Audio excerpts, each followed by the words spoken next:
Hi friends, Tracy.bish here, Stampin' Up demonstrator in Australia. Welcome to my channel. I'm super excited to be joining the Global Monthly Video Hop again for 2025.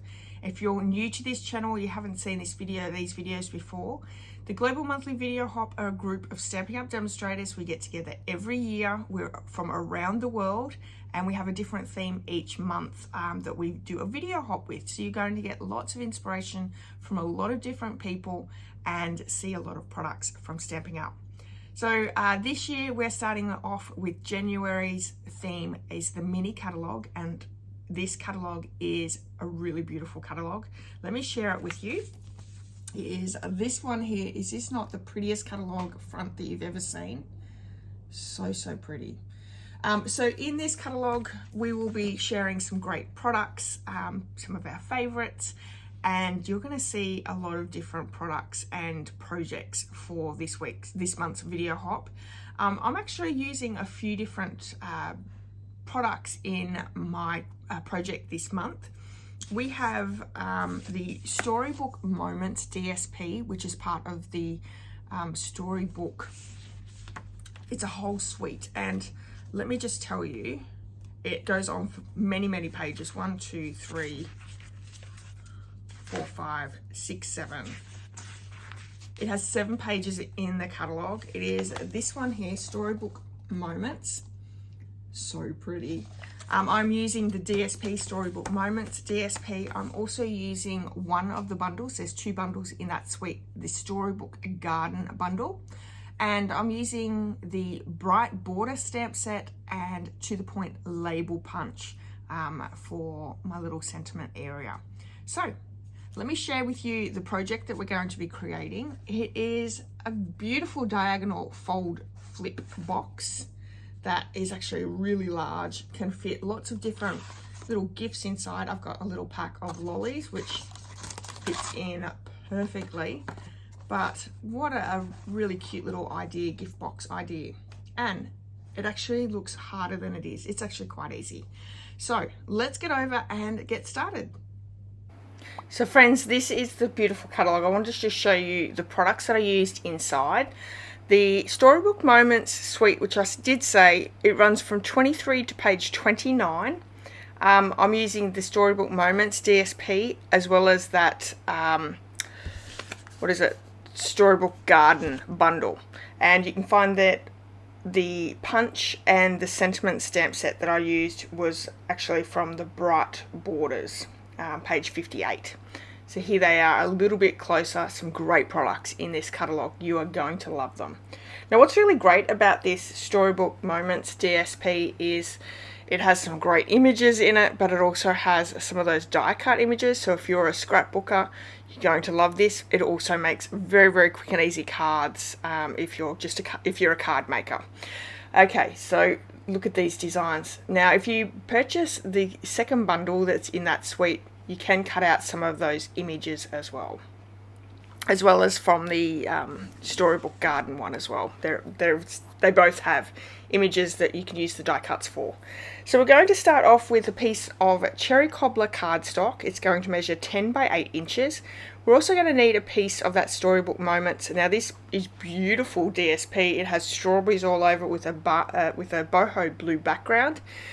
Again, you're going to need a piece of DSP that measures 10 by 8 inches. So once we have that cut, there we have it, we can start creating our little box. So on both pieces, we're going to score on the 10-inch side at 4 and 6 inches and on the 8-inch side at 2 and 6 inches. And we will cut them a little bit differently. So the base of the box, which is the cherry cobbler cardstock, is going to be very easy to put together. It's a little bit to the DSP piece, but only because we're creating that diagonal flip top lid that it's a little bit different.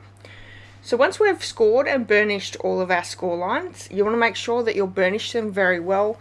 Anything to do with a box, the more that it's burnished with the bone folder, the better it will come together. Again, with your DSP, you want to be just a little bit careful. This is actually a fairly thick DSP, so you can use your bone folder, but normally, depending on the DSP, maybe just use your fingers. So we're going to cut up to these score lines here on our cherry cobbler piece, and you're going to do the same for the opposite side. And that middle tab, that little square tab, not the diagonals, you're just going to do a little bit of a miter cut in each side, and that will just help as we're popping the box together. It just goes together a little bit without as much bulk. So once we have that done, this is how easy the box base is.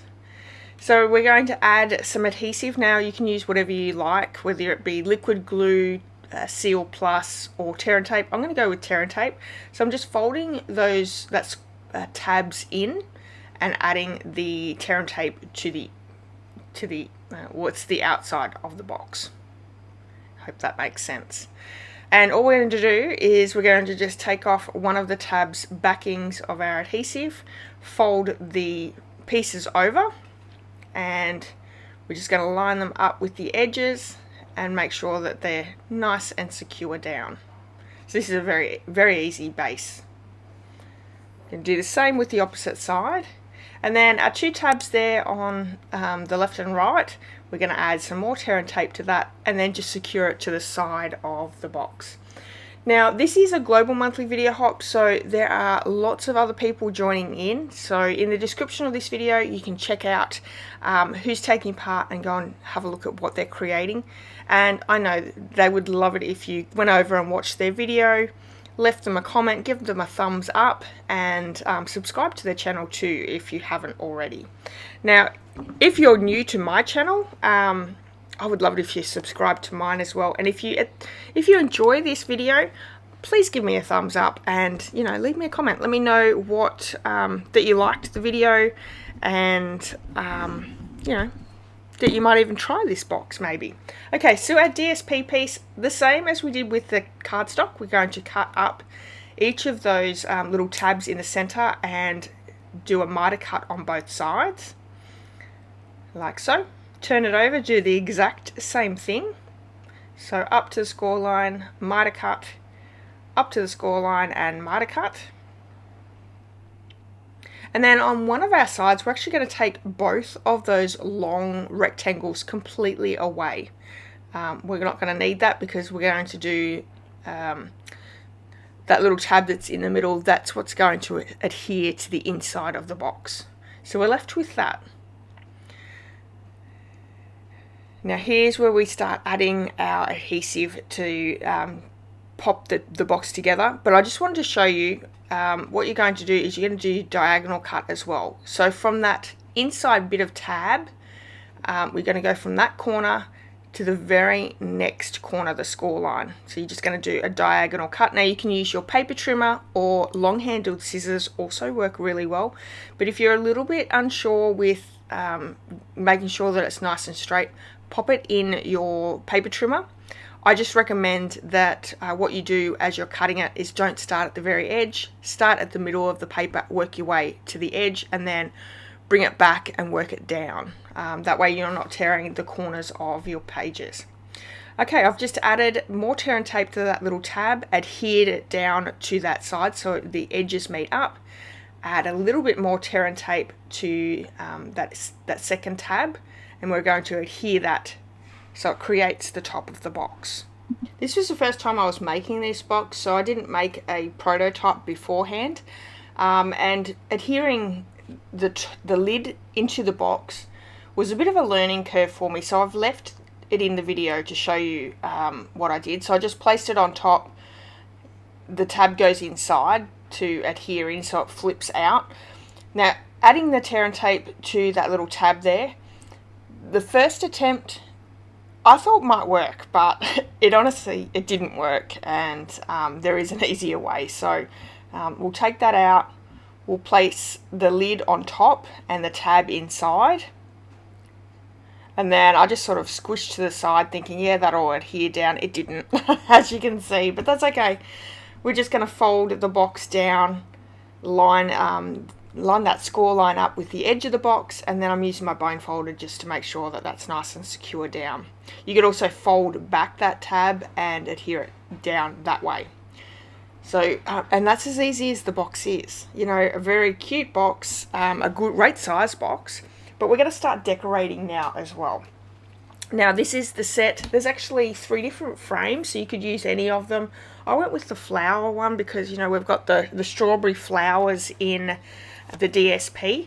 So, and I'm also using the strawberry set out of the Storybook Garden bundle.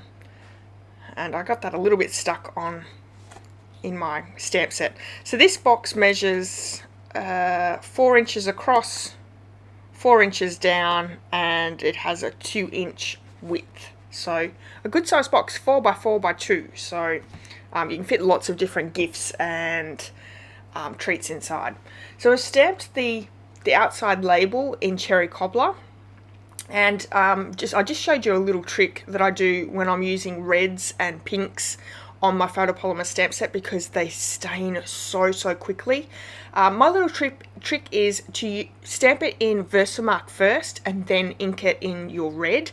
Then if you clean it straight away, it actually takes off a lot of that redness. It doesn't stain it completely. So that's just a little trick for you. Although the staining doesn't affect your stamps, it doesn't look overly nice either. So just do that. If the staining worries you, stamp it in Versamark first. The Versamark does not affect your stamp set doesn't affect your stamp pad at all. So, and then I've stamped my little strawberry in Memento Tuxedo black ink, and then we're going to use Stampin' Blends in Granny Apple Green and Cherry Cobbler to just colour in the little strawberry, and then we'll use the punch to punch it out. Now, if you are enjoying this video, I would love it if you gave me a thumbs up, hit subscribe, left me a comment, all those good things. I really do appreciate it. And don't forget to check out everyone's videos as well. And that is links in the description of this video. The other thing I wanted to let you know is if you live in Australia and you would like to purchase any of the products that I've used on today's project, you can purchase them in my online store. I have a link to my online store in the description of this video, and you can go over there and purchase. I've got some wonderful gifts that I give out to my customers each month for shopping with me. So you not only get some great craft supplies, you also get a few free gifts from me as well. And I'd love to spoil you as my customer. Okay, so I've also brought in the blending brush and boho blue to just match that beautiful DSP, and we've just punched that out. And I think this is a really good size punch as well. I've punched out in boho blue as well, and we're going to just create the outline of the punched figure. So I wanted it to have a nice matting around it. So I'm just going to adhere that down with some tear and tape. So I've just cut off, you know, a little bit on top and bottom of the punch, and then that middle piece I've cut it in half to use on the sides. So you'll see that, you know, it is matted all the way around the punch, and it looks really good. So I'm really happy with how that turned out.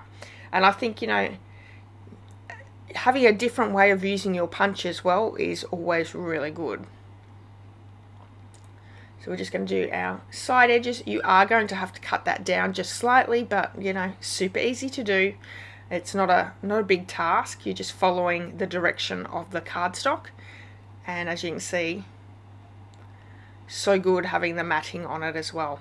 We're going to pop that up with some dimensionals, and we're almost finished. Now, lastly, to finish off the box, we are using some antique pearls. I think that's what they're called. Yeah, antique pearls. You can find them on page 24. It's part of the Storybook Moments Suite, which are really pretty. They're definitely like a pearl colour, and I thought that would work really well. And I do believe that you can colour them with your stamping blends to, you know, be any colour as well. But honestly, the pearl colour looks so nice on the project anyway. Yeah, I really love this project, so hopefully you'll give it a go. Let me know if you do. I'm sure you could also scale it down a little bit as well if it's too big for you. If the 4x4x2 is too big, you could scale it down. But it's nice to have, you know, a decent sized box to be able to fit a few goodies in and give as a gift as well. So there we have it. So cute. Thank you so much for joining my first Global Monthly Video Hop for 2025 for January.